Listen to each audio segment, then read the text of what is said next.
Iya, yang pertama adalah bahwa jangan terlalu berekspektasi lah dengan hidup kita.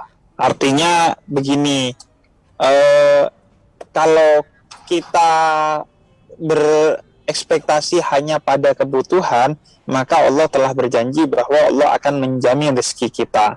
Nggak akan ada orang yang kelaparan di muka bumi ini. Kalau pola pandangnya hanya kebutuhan, sudah tenang saja, nggak akan ada kekurangan di dunia ini. Apalagi kita yang muslim. Gini aja, yang ateis aja, yang nggak menyembah Allah saja, Allah cukupkan kok rezekinya. Meskipun jodoh itu di tangan Allah, kan tetap orang yang ateis tetap Allah kasih jodoh gitu. Gak ada ceritanya. Kenapa kamu jomblo seumur hidup? Iya karena saya ateis. Gak ada, gak dikasih jodoh sama Allah. Enggak. Wa arhamur rahimin. Allah itu yang maha cinta. Jadi kalau yang namanya kebutuhan, Allah itu bertanggung jawab atas kita. Semua kebutuhan kita akan dipenuhi oleh Allah subhanahu wa ta'ala. Nah jadi kalau ekspektasi kita hanya kebutuhan, maka itu akan terpenuhi. Karena itu seorang yang baik adalah seseorang yang qanaah, yang dia merasa cukup dengan apa yang menjadi kebutuhannya atau apa yang diberikan oleh Allah kepada kita. Nah, bagaimana caranya mencapai itu? Ya tentunya kalau dalam tradisi tasawuf dan secara umum dalam tradisi Islam itu adalah qanaah. Dalam tradisi tasawuf itu adalah riyadhah atau latihan untuk tidak terpaut hati dan pikirannya kepada sesuatu di luar kebutuhan kita.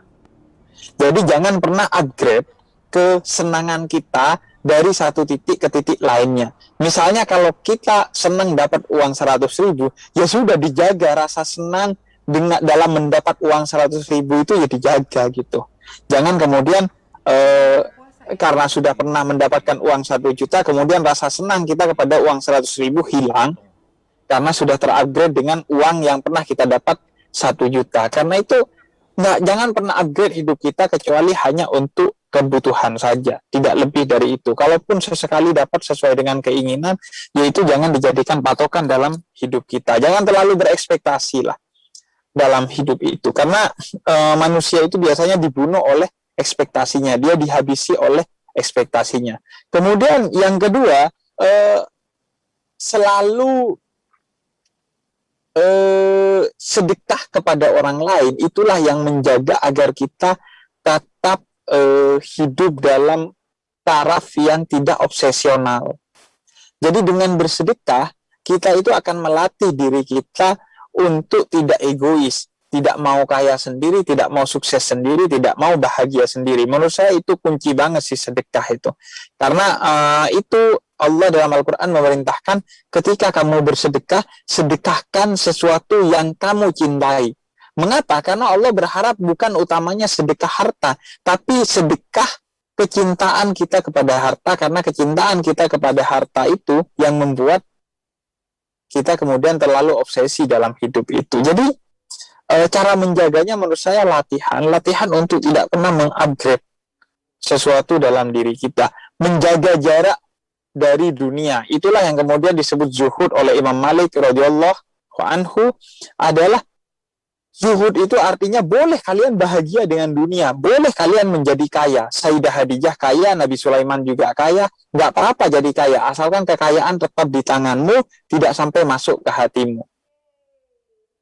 Bisa jadi kemiskinan membuat kamu kafir, kadal fakru an yakuna kufron. Bisa jadi kefakiran itu bikin kamu kafir. Banyak orang yang karena fakir terobsesi jadi kaya, akhirnya nyuri, korupsi, dan lain sebagainya.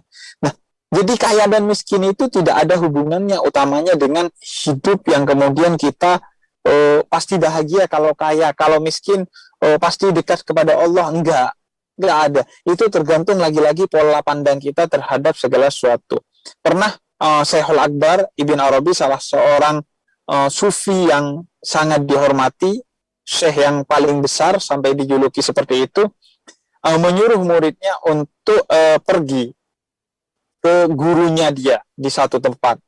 Dia ini setiap hari dikenal sebagai seorang sufi kepala ikan, karena selalu makan kepala ikan, gak daging ikannya. Pergi ke gurunya, dan dikisahkan gurunya ini Syekhul Akbar. pergi ke gurunya dan gurunya hidup bermewah-mewahan, makan ikan sama daging-dagingnya, sama badan-badannya. Akhirnya murid ini heran. Bayangkan guru saya yang sederhana nyuruh saya ke sini minta nasihat tentang kesederhanaan kepada orang yang hidupnya mewah-mewahan. Tapi nggak apa-apa lah karena disuruh guru. Kemudian dia minta nasihat. Kata gurunya ini, hiduplah dengan sederhana. Waduh, makin heran, bukannya dia yang nggak sederhana, dia yang mewah-mewahan. Ya sudahlah. Kemudian dia pulang, dia kabarkan kepada gurunya. Kata dia, kamu suruh hidup lebih sederhana lagi. Kemudian dia heran karena kata gurunya ini, oh iya benar. Loh, kok bisa benar kata muridnya? Akhirnya dia nanya, kok bisa benar? Padahal dia yang hidup mewah-mewahan. Kemudian kata sang guru ini, saya memang setiap hari makan kepala ikan doang. Tapi di hati dan pikiran saya setiap hari, ini kepalanya aja enak. Apalagi kalau badannya. Selalu kepala saya terobsesi kepada badan ikan. Sedangkan guru saya, meskipun setiap hari makan daging ikan, tapi kepala dan hatinya tidak pernah terobsesi dan tidak pernah tergiur, apalagi tertambat kepada daging ikan itu sendiri. Jadi soal pandangan sih. Kalau kita mampu mengelola pandangan kita agar tidak terpaut kepada dunia, kepada nafsu, maka kita akan menjadi hambanya yang selalu bersyukur. Dan sebenarnya tips agar kita ditambah sama Allah ya bersyukur gitu. Makanya saya suka bilang tuh, kalau kita ditipu orang, cepat-cepat ikhlasin sebagai sedekah. Kenapa? Karena daripada duit itu hilang dan kita gak dapat apa-apa, mending diikhlaskan sebagai sedekah agar itu menjadi pahala bagi kita dan diganti oleh Allah Subhanahu wa taala sesuai janji Allah akan mengganti sedekah kita sebanyak 70 kali lipat. Sebagaimana disampaikan Allah dalam Al-Qur'an. Jadi itu soal bagaimana mengelola pandangan kita sih. Agar dengan latihan tidak pernah mengupgrade kebutuhan kita menjadi keinginan apalagi kelucuan.